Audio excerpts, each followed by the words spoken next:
Hello, we're going to talk today about blood pressure for public education. Blood pressure is also called the silent killer. A lot of people don't know they have high blood pressure. They don't know what blood pressure is, what it means to have their blood pressure taken, what the numbers indicate. Blood pressure is when the heart contracts and beats. It puts a pressure against the arterial walls. The arteries are what carry blood away from the heart and circulate throughout the body. When you have your blood pressure taken, you have a device similar to this one, which is a manual cuff, or you have a machine, which fire rescue has, which is the Life Pack, which is a automatic machine. What it does, it constricts the arm with a band, and it measures the pressure of the heart when it beats against the arterial walls.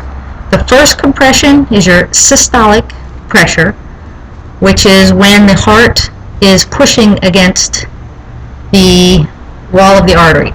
When the heart is filling and is at rest is the diastolic pressure.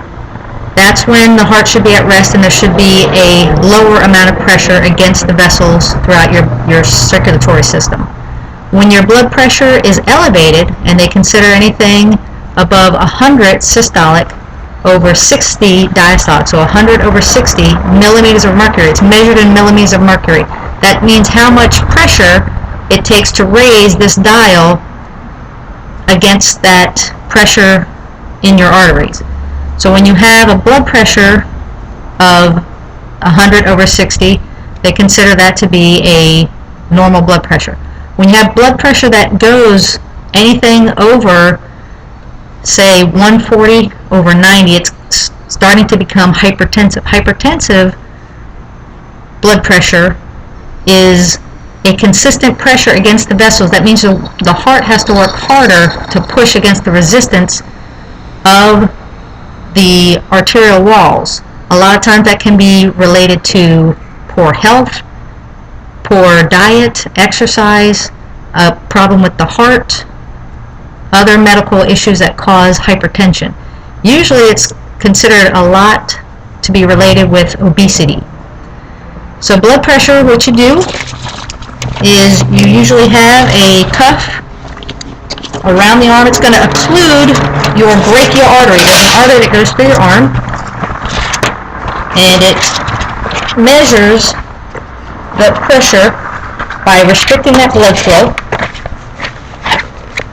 And so what it does, it's going to cut off the blood flow, restrict it as it is pumping through the arm there. And what it's going to do, it's going to give you an initial reading. The top number, your systolic blood pressure, that's when the heart is pressing and compressing against the arterial wall. So you can see right here, it's pumping up to about 180 and it's going down, and it's measuring the heartbeat and the restriction of the blood flow. And what you get is a final number. 134 over 66 would be my blood pressure. So this is your systolic over your diastolic. This is what your blood is. Blood pressure is the amount of pressure that it takes to raise that mercury, and then the resting pressure is when the heart is filling, is what's remaining on the heart. So when you're getting your blood pressure measured, you're making sure that you keep those numbers within normal ranges. Anything 220 over 120 is considered a hypertensive crisis, and you should seek immediate medical attention. High blood pressure over a long period of time has detrimental effects to your vision, to your kidneys. It can have detrimental effects to where you can be susceptible to strokes, heart attacks. So you want to monitor your blood pressure on a regular basis to make sure that you're keeping your pressure within normal limits, to make sure you're maintaining your health and that you don't have problems in the future.